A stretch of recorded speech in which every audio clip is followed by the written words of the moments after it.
आप देख रहे हैं BA न्यूज, खबर हमारी फैसला आपका। इस वक्त की बड़ी खबर। बरेली। उत्तर प्रदेश सरकार के पिछड़ा वर्ग कल्याण मंत्री नरेंद्र कश्यप ने बरेली में अपने विभाग के अधिकारियों के साथ समीक्षा बैठक की है। बैठक के बाद मंत्री नरेंद्र कश्यप ने मीडिया कर्मियों से बातचीत करते हुए कहा कि सरकार जातिगत जनगणना करा सकती है।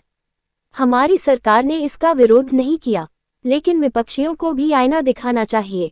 जब सत्ता में होते हैं तब उन्होंने जाति जनगणना की मांग नहीं की। सपा तो केवल एक ही जाति के लोगों को लाभ देना चाहती है। हम पिछड़ों, SC/ST को उनका हक दिलाने के लिए जातीय जनगणना करेंगे। वहीं मंत्री नरेंद्र कश्यप ने विपक्ष द्वारा कानून व्यवस्था पर सवाल उठाने के सवाल पर कहा कि CM योगी की सरकार क्राइम एवं कानून व्यवस्था के मामले में जीरो टॉलरेंस पर काम कर रही है। अपराधियों को बख्शा नहीं जा रहा है। जरूरत पड़ने पर भाजपा के नेता भी मौके पर पहुंच रहे हैं, अधिकारियों को भी निर्देश दे रहे हैं। अयोध्या में बच्ची के साथ हुई घटना में भी सरकार के प्रतिनिधि पहुंचे और आवश्यक निर्देश भी दिए। वहीं नरेंद्र कश्यप ने कांग्रेस पर तंज कसते हुए कहा कि कांग्रेस ने 55 साल तक देश पर राज्य किया, लेकिन उसने मंडल कमीशन की रिपोर्ट 40 साल तक लागू नहीं होने दी। उसने 40 साल तक OBC का आरक्षण को टालने का काम किया। वहीं सपा और कांग्रेस पर निशाना साधते हुए कहा कि सपा कांग्रेस में संगठनात्मक चुनाव होते हैं तो दोनों परिवार के ही लोग ही पदों पर बैठते हैं। उन्होंने ये भी कहा किसी को कोई समस्या नहीं है, समस्या इस बात की है कि देश में योगी और मोदी का कद तेजी से बढ़ रहा है। पुलिस के अधिकार के साथ अब तलबीब नहीं की जाएगी, उनको न्याय दिया जाएगा, ये सुनिश्चित करेगी हमारी सरकार। कहने लगता है कि जो विपक्ष कह रहा था कि आरक्षण विरोधी है और संविधान, वो उसका ये जो 69,000 वाली इसका नुकसान कहीं ना कहीं 24 में उठाना पड़ा। देखिए 24 में शायद भारतवर्ष के अंदर पहला मौका है कि श्री नरेंद्र मोदी जी जो हमारे देश के प्रधानमंत्री हैं, लगातार तीसरी बार प्रधानमंत्री बनने वाले वो दूसरे ऐसे नेता हैं जो प्रचंड बहुमत के साथ प्रधानमंत्री बने हैं। तो एक तो ये बात प्रदेश और देश की जनता जानती है कि भले ही हम उत्तर प्रदेश में अपेक्षित परिणाम प्राप्त करने में सफल न हुए हों, लेकिन देश की जनता ने आदरणीय प्रधानमंत्री जी के प्रति अपने भरोसे में कमी नहीं की है। और हम लोगों ने इस बात को रीड किया, हमारी पार्टी ने विश्लेषण किया, समीक्षा की है सभी लोकसभा की सीटों पर, और जो तथ्य निकल कर आया वो दो चीज़ें हैं। एक तो ये कि अति उत्साह में हम और हमारे कार्यकर्ता शायद उन सब बातों का, दुष्प्रचारों का जवाब नहीं दे पाए जो दुष्प्रचार कांग्रेस सपा के लोगों ने किया था कि संविधान समाप्त हो जाएगा, आरक्षण खत्म हो जाएगा। मेरे ख्याल से हमें हमारे कार्यकर्ताओं को इसका प्रतिवाद करना चाहिए था। अति उत्साह में हम छोटी मोटी कमियां नहीं हैं, लेकिन सब लोग इस बात को जानते हैं कि उत्तर प्रदेश में या देश में पिछड़ों के साथ न्याय देने की प्रक्रिया और उनके अधिकार देने की पूर्ति यदि हुई है तो मोदी और योगी की सरकार में हुई है। मैंने पहले बताया कि 40 साल तक जो रिजर्वेशन 1990 से शुरू हुआ मिलना, वो रिजर्वेशन 1950 से मिल सकता था ना। तो कांग्रेस पार्टी से सवाल पूछना जाना चाहिए कि जब भारत का संविधान 26 जनवरी 1950 को लागू हो गया और संविधान में ये डॉक्टर अंबेडकर ने मेंशन किया कि अनुच्छेद 340 के आधार पर सरकारें आयोग गठित करके शिक्षा और समाज में पिछड़े लोगों को आरक्षण देंगी, तो कांग्रेस ने आरक्षण क्यों नहीं दिया? और समाजवादियों की बात पर कौन भरोसा करेगा? सारा प्रदेश जानता है कि इसी समाजवादी पार्टी की सरकार में PCS की भर्ती हुई थी। 86 PCS छात्र चुने गए थे, जिसमें 56 एक समाज के थे। उस समय कहाँ गया था उनका आरक्षण का मामला? तो समाजवादी या कांग्रेसी ये लोग केवल आरक्षण और संविधान के मुद्दे पर गलतफहमी पैदा करने की कोशिश करते हैं। जब इनके वास्तविक सत्ता के कार्यों को आंका जाता है तो उस समय ये स्पष्ट होता है कि ना तो आरक्षण से इनका संबंध है, न जाति जनगणना से इनका संबंध है। ये परिवारवाद की राजनीति करते हैं, इसलिए गुमराह करके कहीं ना कहीं मोदी योगी की सरकार पे सवालिया निशान लगाते हैं।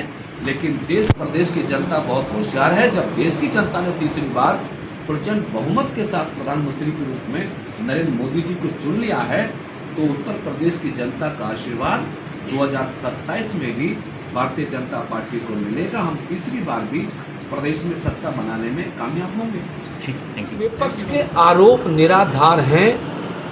समाजवादी पार्टी को याद करना चाहिए ना 12 से 17 का अपना कालखंड, 5 साल में 700 दंगे अखिलेश यादव जी की सरकार में हुआ। मुजफ्फरनगर से लेकर मिर्जापुर तक लोग जलाए गए, मारे गए, कहाँ भूल गए हो? सड़कों पे गुंडा नाच होता था, सड़कों पे मारामारी होती थी। तो शायद अखिलेश यादव जी अपनी सत्ता के कालखंड को भूले हैं। योगी जी की सरकार पे सवाल उठाने से पहले अपने 5 साल की सरकार को याद करें, इसलिए तो उनको सत्ता से बाहर किया गया था। और आने वाले समय में भी उत्तर प्रदेश की जनता बहुत सूझवान है। फिर 2027 में भारतीय जनता पार्टी को प्रदेश की जनता मौका देने वाली। पर विपक्ष कह रहा है जो 10 सीटों पर उपचुनाव है उसमें जो है सत्ता का बिल्कुल सफाया हो जाएगा, गठबंधन, इंडिया गठबंधन ही सीटें जीतेंगी। भारतीय जनता पार्टी और हमारे अलायंस पार्टनर्स उत्तर प्रदेश में होने वाले सभी 10 सीटों पर चुनाव जीतेंगे। इसकी पूरी रणनीति, पूरी तैयारी हमारी पार्टी, नेता, मुख्यमंत्री संगठन ने कर ली है। निश्चित प्रदेश की जनता का आशीर्वाद हो रहे हैं, प्रदेश की जनता लाभान्वित हो रही है।